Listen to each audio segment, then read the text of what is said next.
I freeze, coffee mug suspended halfway to my lips, as Carol's Facebook post fills my screen. My thumb hovers over the family photos, unable to move as my brain struggles to process what I'm seeing. Everyone is there. Mom, Dad, Tyler, Brittany, and her family. Aunt Jean from Florida. Even cousin Mark, who rarely leaves his basement apartment. They're gathered around the fireplace at my parents' lake house, arms draped over shoulders, faces flushed with laughter and belonging. Everyone except me. I set my mug down before my trembling hand betrays me. The ceramic makes a hollow sound against the granite countertop, like an echo in an empty room. December family reunion 2024. So blessed to have everyone together. Carol's caption mocks me from my phone. I zoom in on Tyler's face, catching the unmistakable smugness in his expression. He knew I wasn't invited. They all knew. My gaze drifts to the refrigerator where my calendar hangs, the date circled in red. Family reunion, the 15th of December. Yesterday, the day I'd been waiting for, preparing for, the day that apparently happened without me. A memory surfaces unbidden. My cramped studio apartment during senior year, the flickering light above my desk as I worked on coding projects until 3 in the morning before heading to my barista job at 5. The contrast of my parents' comfortable suburban home, with its manicured lawn and updated kitchen, always lingered in my mind. I didn't mind the struggle. It was building something that mattered. The day I landed my position at Meridian Tech, Dad had been polite but distracted. Mom had asked if it came with health insurance. Tyler had snorted and asked if I'd be playing with computers all day. Only I understood what it meant. Financial security, finally. I remember the first support check I wrote them. My hands had shaken then too, but with pride. I'd framed a copy of it before sending the original. Proof that their daughter had made it. $200,000 later, I stand in my kitchen, staring at people who didn't think to include me in their holiday gathering. I take a deep breath and open my banking app. The numbers confirming what I already know. The monthly transfer to my parents processed 3 days ago. As always. Without fail. My resolve hardens as I move with deliberate purpose. First, the screenshots of Carol's post saved to my phone. Then, the bank statements printed neatly from my home office. Each monthly transfer of the past 5 years.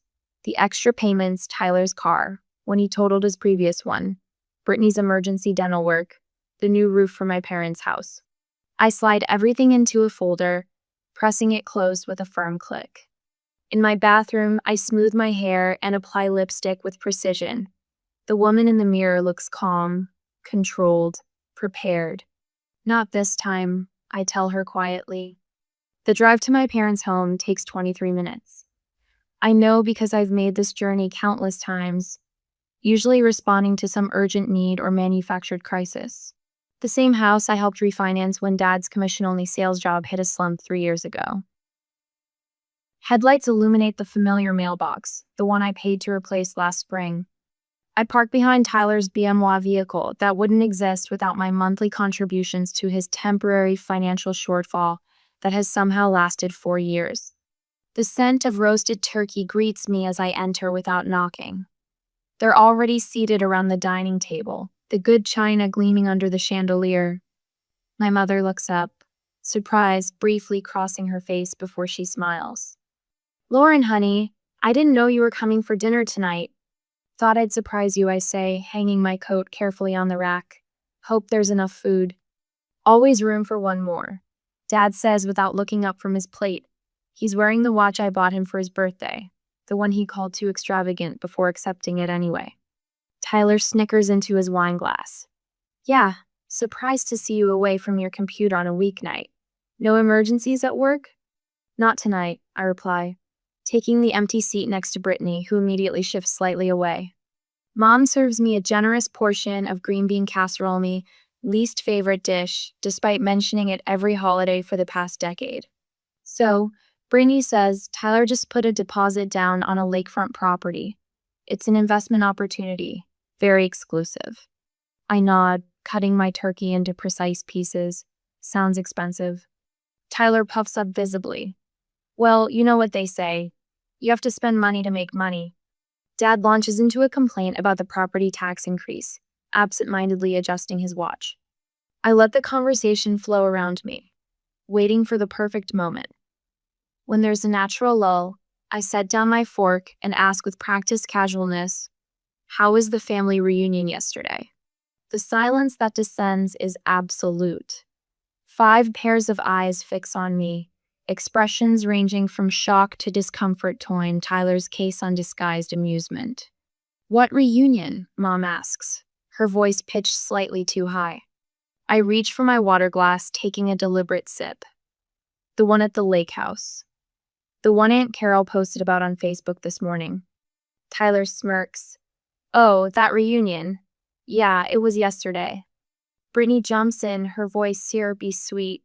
"Oh my God, Mom, you didn't tell Lauren? Oops." Mom glances nervously at Dad, who clears his throat authoritatively. "Must have slipped our minds," he says, waving his fork dismissively.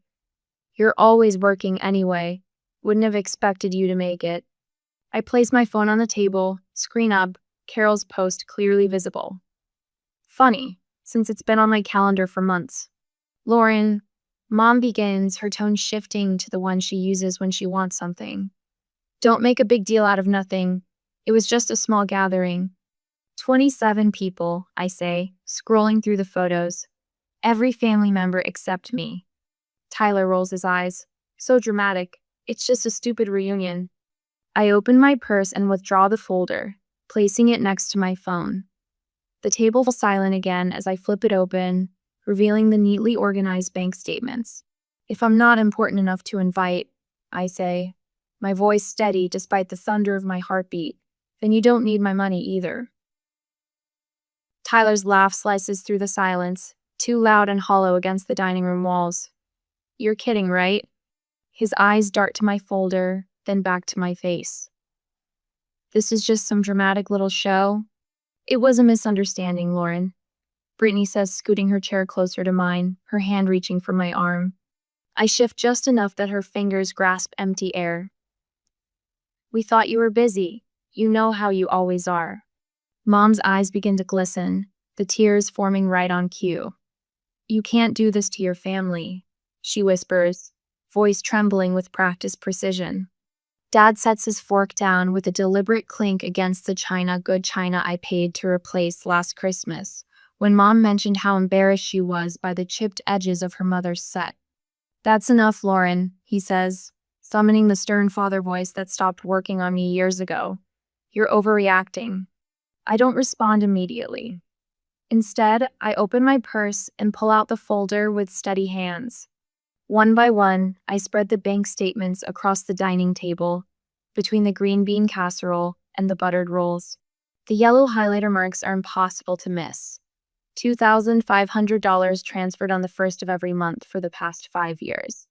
The special payments are circled in red. $42,000 for Tyler's BMW after he totaled his Audi. $8,700 for Brittany's emergency dental work that her insufficient insurance wouldn't cover. $24,500 for my parents' new roof and kitchen renovation.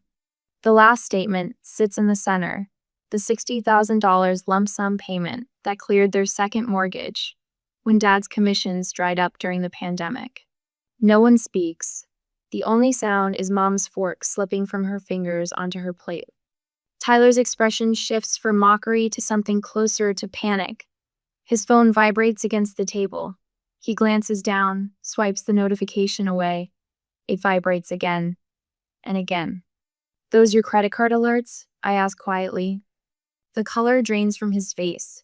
"You don't understand," he says, voice dropping. "I've got payments due. Big ones. I'm already maxed out on 3 cards." "Tyler," Mom hisses, shooting him a warning look. "What?" She needs to know what she's doing. He turns back to me, voice rising. "I could get evicted, Lauren. Is that what you want? Your brother homeless because you're throwing some tantrum? You have the money." He slams his hand down, making the water glasses jump. "It wouldn't even hurt you. What else are you spending it on anyway? It's not like you have a family to support."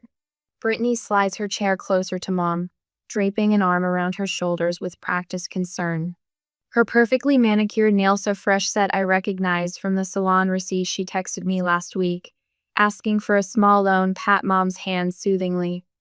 Mom's been so stressed about bills lately, she murmurs, voice pitched just loud enough to reach me while seeming private. Her blood pressure medication isn't fully covered by insurance now. I've been trying to help, but with the kids' activities. I watch the performance with a detachment that surprises me. The subtle head tilt toward Mom, the gentle furrowing of her brow. Brittany's concerned daughter routine is flawless. She's always been the family emotional choreographer, positioning herself at the center of every crisis while somehow emerging as the solution rather than the problem. Why didn't you tell me about the medication? I ask Mom directly. Before Mom can answer, Brittany leans forward, cutting off our eye contact. You're so busy with your job. We didn't want to burden you. Her voice drops to a conspiratorial whisper meant to exclude Tyler and Dad. You know how they worry about bothering you. I told them, Lauren's got her own life now. We understand you're already so selective with your money. The phrase catches my attention. Selective? Brittany's eyes widen slightly, realizing her mistake. She recovers quickly, squeezing Mom's shoulders. Lauren doesn't mean it, Mom. She's just tired from working so much. I glance at the family photo on the credenza last Christmas at Aunt John's. I'd flown in from a client meeting in Seattle, exhausted but determined not to miss it. In the background, I can see Brittany whispering to our cousin Amy, both looking in my direction with expressions I'd mistaken for admiration. How long have you been telling people I'm stingy with my money, Brittany? I ask quietly. I would never, she begins, but Tyler snorts. Please. You told Uncle Rob that Lauren refuses to help with family emergencies because she's saving for some fancy condo renovation. That was the same week she paid for your kid's private school deposit. Is that what you've been telling people? That I'm stingy with my money? Dad clears his throat, sitting up straighter. Lauren, this discussion is over. You will not stop supporting this family. His tone leaves no room for debate yet. At least that's clearly his intention. After all we've done for you, Mom adds, dabbing at her eyes, we sacrificed everything so you could go to that fancy university. I had a full scholarship, I remind her, and worked 3 jobs to cover living expenses. We gave you values. Dad's voice rises. Family takes care of family. That's how we raised you. Is that why you've been telling relatives I'm still figuring things out professionally? Why Aunt Jean asked if I was still at that computer help desk job? Silence descends again, heavier this time. The realization settles in my chest like a cold stone. I'm not their daughter. I'm their bank. The golden goose they're terrified of losing. I stand, suddenly needing space.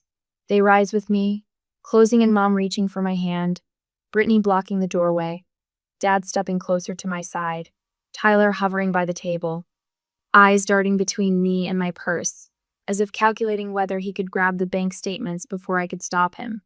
Behind them hangs our family portrait from 3 years ago. We're all smiling, coordinated in blue and beige, Dad's hand on my shoulder. I remember writing the check for the photographer the next day. My decision is final. My voice remains steady, though I feel a deep ache spreading beneath my ribs. Grief for the family I thought I had. I gather my things with deliberate slowness, tucking the statements back into my folder. The key to their house, my parents' house, feels suddenly heavy in my pocket. I place it on the table, metal against wood, making a final decisive sound. Would you like some dessert before you go? Mom asks desperately. I made your favorite apple pie. I shake my head. At the door, I pause, looking back at the home I've been helping pay for, at the people who excluded me from their lives while accepting my money. Something shifts inside me, not regret, but resolution. I'll always be your daughter, I tell them quietly, but I will no longer be your bank. I close the door behind me, the cool evening air washing over my heated face. For the first time in years, I drive away without a promise to fix something, without an invoice waiting in my inbox. It feels like breathing after years underwater. My phone vibrates against the kitchen counter for the 17th time this hour. I don't need to look to know who it is. The screen lights up again. Tyler. Ha ha. Okay. You made your point. Now send the money. I take a sip of my tea, waiting for what I know will follow. 3, 2, 1. Lauren, I'm serious. If you don't send it, I'm screwed. The desperation in his messages escalates with each notification. If you don't help me, my credit will tank. Do you want that on your conscience? I place my mug down and silence my phone, but not before catching a glimpse of 5 missed calls from Mom. Her voicemails range from tearful pleas, "Lauren, honey, we need to talk about this misunderstanding," to barely contained anger, "I didn't raise you to be this selfish." My laptop pings with an email notification. Dad, with the subject line, "Family Responsibility." The preview shows just enough for me to see his opening line. "It's time you act like an adult and stop this childish." I close my laptop. On my tablet, Brittany's latest passive-aggressive Facebook post appears. "True family stands together through everything. Blood is thicker than water. Family loyalty. Disappointed." 3 angry face emojis from cousins who weren't at the reunion either. My condo, normally my sanctuary after long days of coding, now feels like a fortress under siege. The clean lines of my mid-century furniture, the carefully curated bookshelves, the piece I've crafted here, all of it, vibrates with the digital intrusion of my family's demands. I move deliberately through each device, turning off notifications one by one. On my phone, settings, notifications, Tyler off, Mom off, date off, Brittany off. On my laptop, email filters created. On social media, muted, all of them. The sudden silence feels both empty and full. I sit at my small dining table nothing like the ornate cherrywood monstrosity at my parents' house that I helped pay to restore last year. Mine is simple walnut, chosen for its clean lines rather than status. I open my banking app and stare at the automatic transfers I set up years ago. Mom and Dad household, $2,500 monthly. Tyler emergency fund, $1,000 monthly. Brittany children's education, $500 monthly. My finger hovers over each one. Cancel. Confirm. Cancel. Confirm. Cancel. Confirm. With each confirmation, something shifts in my chest, not lighter exactly, but more aligned. Like vertebrae slipping back into place after years of poor posture. I open a new spreadsheet. Lauren's budget, 2025. I start filling in the numbers I know by heart, but this time, I don't include the family column that has consumed nearly a third of my income for years. As the calculations update automatically, a number appears at the bottom that momentarily stops my breathing. Disposable income, $4,000 month. A sum that would have been inconceivable just days ago. I create a new row. Dream vacation fund. My phone rings with a number I recognize. Margaret, my best friend from college. The one person who's been telling me for years that my family was taking advantage of me. I saw Brittany's post. She says without preamble, "Are you okay?" For the first time since the family dinner, I feel tears threatening. "I'm fine." "The hell you are," Margaret says, her voice gentle despite the words. "But you did the right thing, Lauren. You know that, right?" Before I can answer, a text appears from James, a coworker who noticed my distraction during our morning meeting. "You seemed off today. Everything all right? Happy to grab coffee if you need to talk." And then, surprisingly, a private message from Aunt Carol. "I'm so sorry about the reunion photos. I didn't realize you weren't invited. We all asked where you were, and your mom said you were too busy with work to come. If I'd known." My supervisor, Sarah, stops by my desk the next day, closing the door to my office. "Family issues?" she asks, her perceptive eyes taking in my exhausted appearance. When I hesitate, she continues, "I recognize that look. 3 years ago, I had to cut off my brother after he drained my savings account for the 3rd time." She pauses. It gets easier. 1 week later, I'm eating lunch at my dining table when the doorbell rings. Through the peephole, I see my mother and Brittany standing in the hallway, fake smiles plastered on their faces. Brittany's children, Aiden, 6, and Emma, 4, stand in front of them like human shields. I take a deep breath and open the door. Aunt Lauren, the children chorus, rushing forward with crayon drawings. We were just in the neighborhood, Mom says, her voice too bright, and thought we'd stop by. Brittany holds up a bag from my favorite bakery. We brought those almond croissants you love. I kneel to accept Emma's drawing. Thank you, sweetheart. This is beautiful. I turn to Aiden, admiring his robot drawing while being acutely aware of the calculating gazes above me. Can we come in? Mom asks, already stepping forward. I rise slowly. The kids can come in for a few minutes. You two can wait in the hallway. Mom's smile freezes. Lauren, don't be ridiculous. We're family. Yes, we are, and family respects boundaries. I open the door wider for the children. Aiden, Emma, would you like some juice? Behind them, Brittany's face hardens. You can't be serious. I am. I meet her gaze steadily. The children are welcome. You aren't. Not until we've had a conversation about respect and neutral ground. Mom's facade crumbles. Lauren, please. The property tax bill came yesterday, without your help. I'm sure Dad can figure something out, I say, my voice calmer than I feel. He managed household finances for decades before I started helping. Brittany's desperation becomes palpable. This isn't just about money, Lauren. It's about families supporting each other. Yes, I agree. It is. Their tactics fail one by one as I maintain my position. Eventually, they leave, children in tow, Brittany's parting words hanging in the air. This isn't over. 3 days later, I receive increasingly frantic texts from all of them. Bills arriving with no means to pay. Tyler facing eviction and repossession simultaneously. My father returning to work part-time after 4 years of retirement. Family members are asking questions, wondering how Mom and Dad's lavish lifestyle has suddenly contracted. How Tyler's apparent wealth has evaporated overnight. How Brittany's endless shopping sprees have abruptly ceased. The financial reality they've hidden behind my support is collapsing around them. At 11:43 p.m., heavy pounding on my door jolts me awake. Through the peephole, I see Tyler unshaven, eyes wild, clothes wrinkled as if he's been wearing them for days. I know you're in there, Lauren. Open the door.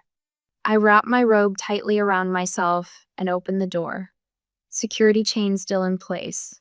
What do you want, Tyler? He switches instantly to the charming smile that has gotten him out of trouble since childhood. Hey sis, sorry about the hour. Can I come in? I just want to talk. No, say what you need to say from there. His smile slips. Come on, don't be like that. I've been thinking about what happened, and you're right. I should be more appreciative. He leans closer to the crack in the door. I just need a little help. Just this once. Then I promise I'll get my act together. No, Tyler. His charm evaporates. You don't understand. I'll lose my apartment, my car, everything. Your financial problems are not my emergency, I say, surprised by the steadiness in my voice. His face contorts. You selfish bitch. You think you're so much better than us because you have a fancy job? Because you have money? You're nothing without this family. Nothing. The neighbors' doors are opening now, curious faces peering into the hallway. You're just a selfish brat, he shouts, all pretense abandoned. You think you're better than us because you have money? Newsflash, you're not. And when you finally fail, don't come crawling back, 'cause we won't care. I look at my brother, really look at him. The designer clothes I paid for, now rumpled. The entitlement etched into his features. The rage of a man who's never faced consequences for his actions. Good to know, Tyler. My voice doesn't waver. Now get off my property. I close the door firmly, turn the deadbolt, and slide down against it until I'm sitting on the floor, my knees pulled to my chest. My hands are shaking. My heart pounds against my ribs, but I don't open the door. My phone vibrates against the nightstand for the 5th time in 20 minutes. I don't need to look at the screen to know it's another family message. They've been arriving in waves, perfectly timed almost, as if they're coordinating their attacks. I finally reach for the phone, scrolling through the notifications. Mom, Lauren, you can't abandon your family like this. After everything we've done for you. Think about what people will say. Brittany, you're being ridiculous. Family is supposed to help each other. Mom is crying herself to sleep every night. Tyler's messages have evolved over the past week. First came the mockery. Dramatic much? Guess you showed us. Then the begging. I really need help with this month's car payment. Now, thinly veiled threats. You'll regret cutting us off when you need something. And you will need something. I set the phone down and take a deliberate sip of my morning coffee, savoring the bitter warmth. 3 separate cousins called yesterday, each with the same concerned tone, each supposedly just checking in after hearing some concerning things. Aunt Jean from Florida, who I see once every 5 years, suddenly feels compelled to text. Family stands by family, Lauren. I'm disappointed in you. My finger hovers over the power button on my phone. Instead, I open my laptop and type a quick email to Sarah in legal. Do you have time to discuss a personal matter that may have professional implications? I write, then press send before I can reconsider. 2 hours later, sitting across from Sarah in her office, I carefully place a folder on her desk. Inside are screenshots of every message, every voicemail transcript, and a log of all family contact attempts.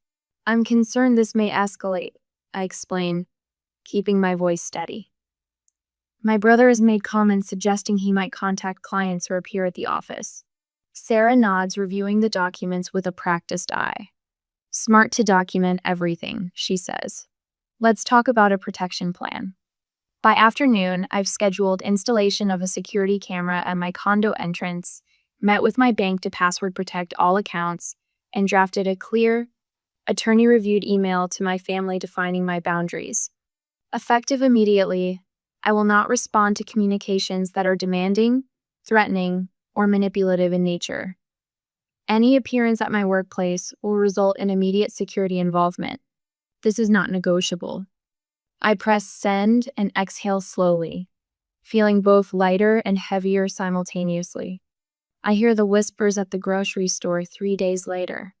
That's her, a former neighbor murmurs to her companion, the one who abandoned her family after making all that tech money.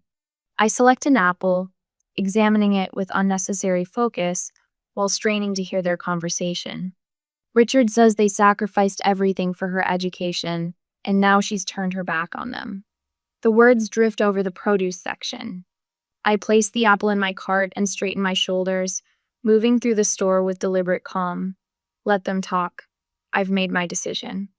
What surprises me most is my lack of desire to defend myself. The old Lauren would have rushed to explain, to justify, to make everyone understand. Now, I simply check out with my groceries and drive home. When my phone rings with an unknown number that evening, I almost ignore it. Something makes me answer. Is this Lauren Mitchell? Asks a stern male voice. Yes, speaking. This is American Credit Services calling about your brother Tyler Mitchell's overdue account. He's listed you as a guarantor on his loan. My hand tightens around the phone. I've never co-signed any loan for my brother. Well, he's provided your contact information as a payment reference on multiple accounts. He indicated you'd be covering his payments. The pieces click together, the calls from unknown numbers over the past year, the collection notices that sometimes appeared in my mail. I'm not responsible for any of my brother's debts. I state firmly, and I'd like to be removed from all his accounts immediately. After hanging up, I open my laptop and pull up my financial management software. The neat columns of numbers tell a new story now. Without the $2,500 monthly transfer to my parents and the emergency expenses for Tyler and Brittany, my financial picture has transformed. I schedule an appointment with a financial advisor for next week. Then, after a moment's hesitation, I click on a travel site I've had bookmarked for years but never seriously considered. 2-bedroom villa on the Amalfi Coast. 7 nights. My finger hovers over the Book Now button. I've always wanted to see Italy. Always put it off because something someone more important needed my money. I click. The confirmation page appears, and an unfamiliar feeling washes over me. Freedom. The call comes at 11:47 p.m. 3 weeks later. My mother's name flashes on the screen. I answer, hearing her labored breathing. Lauren, she gasps. I think I'm having a heart attack. Your father isn't home. I need you to come right away. My heart pounds, but my mind remains clear. I'm calling an ambulance for you right now, I say, already dialing 911 on my other phone. No, no ambulance, she protests. Just come over. Please, Lauren, I need you. 20 minutes later, paramedics report back that my mother is experiencing no cardiac symptoms. Her blood pressure is normal. There are no signs of distress beyond her agitation at their presence. The paramedic's voice lowers on the phone. This happens sometimes, she says gently. People use medical emergencies to regain contact. I thank her and end the call, just as a voicemail notification appears. It's from my father. You've gone too far this time, his voice growls, all pretense abandoned. Sending strangers to our house instead of coming yourself? You think you're so much better than us. You'd be nothing without this family. Nothing. I delete the message without replying. My phone lights up with a text from Tyler. I messed up. I don't know what to do. Please, Lauren, help me. My thumb hovers over the keyboard. How many times have I received this exact message? How many times have I rushed to solve Tyler's problems, draining my accounts, my energy, my life, to fix his mistakes? A memory surfaces. Tyler at my college graduation, rolling his eyes during my valedictorian speech, checking his watch repeatedly. Tyler borrowing my first work laptop and returning it with beer spilled on the keyboard. Tyler laughing about computer nerds while cashing the checks I sent. I take a deep breath and press delete. The message disappears from my screen. For the first time in years, I feel myself smile without reservation. I'm reaching for organic tomatoes when I hear my name called across the produce section. Lauren? Lauren Mitchell? Mrs. Henderson, my parents' neighbor for 20 years, approaches with her shopping cart. Her silver bob catches the fluorescent light as she moves toward me, with surprising speed for a woman in her 70s. It's been months since I've seen you, she says, resting a hand on my forearm. Her touch is light, but her gaze is heavy with something I can't quite place. How have you been, dear? I'm well, thank you. I place 2 tomatoes in my basket, hyper-aware of my surroundings. It's been 3 months since I cut financial ties with my family. 3 months of blessed silence after the initial storm of texts and calls. Mrs. Henderson's fingers tighten slightly on my arm. I always wondered, she says, leaning closer, where all their money came from. My hand freezes mid-reach for a bell pepper. Excuse me? Your father, she clarifies, her voice lowering conspiratorially. Always bragging about their investments, their vacations. Your mother showing off kitchen renovations. She shakes her head. Then suddenly, they're canceling their country club membership and your father's back working at the dealership. Her eyes narrow with sharp intelligence. Funny timing, don't you think? The weight of her words settles between us. My parents' carefully constructed facade of success, built on my financial support, now crumbling publicly without it. I should feel vindicated. Instead, a complicated ache spreads through my chest. Tyler's blaming your parents now. Aunt Carol says through the phone, no trace of her usual Southern cheerfulness, says they spoiled him instead of teaching responsibility. Rich, coming from him, but there it is. I grip the steering wheel tighter, navigating through traffic. And Mom and Dad? Fighting constantly. Your father says your mother should have managed the household budget better. Carol sighs. Everyone's looking for someone to blame now that you're not around to fix everything. The truth reverberates. Without me as their scapegoat and ATM, the family system is collapsing under its own dysfunction. Cousin Emma asked for your number, Carol adds. Said she always thought you got a raw deal. Others are starting to say the same. At work the next day, Sarah calls me into her office. Lauren, you've exceeded every metric we've set. She slides a folder across her desk with a promotion letter and substantial salary increase. Whatever changes you've made in your personal life, they're working for you professionally. My phone buzzes with a text. Jim, Brittany's husband. Need to talk, it's important. Before I can respond, commotion erupts in the hallway. A familiar voice cuts through the office chatter. Where is she, Lauren? I know you're here. Tyler. My stomach tightens as I step out of Sarah's office to see my brother, disheveled and wild-eyed, being blocked by our receptionist. "Sir, you need to leave or I'm calling security," she warns. "Lauren," Tyler spots me. "You think you're better than all of us now? Too good for family?" His voice cracks with desperation. "Mom's crying every day because of you." Colleagues pause, watching the scene unfold. I feel their eyes but stand perfectly still, refusing to match his chaos with mine. "Tyler, this is my workplace," I say, keeping my voice steady. "You need to leave." "You've always been selfish," he shouts as security arrives. "What about family loyalty, after everything we've done for you?" I don't flinch as they escort him toward the elevator, his accusations echoing down the hallway. The doors close on his angry face, and the office falls silent. "Everyone back to work," I say calmly, turning to my stunned colleagues. "Nothing to see here." Sarah squeezes my shoulder as I return to her office. "Are you okay?" Actually, yes, I realize, surprised by the truth of it. I am. That evening, as I review my investment portfolio watching 3 months of untouched savings grow, my phone rings with Jim's number. "I wanted to apologize," he says before I can speak. "I had no idea Brittany was taking money from you while we had our own emergency fund." "She told me you were struggling," I say carefully. "We were never struggling." His voice tightens with controlled anger, not at me, but at his wife. "Lauren, I've been trying to set boundaries with your family for years, but they're relentless."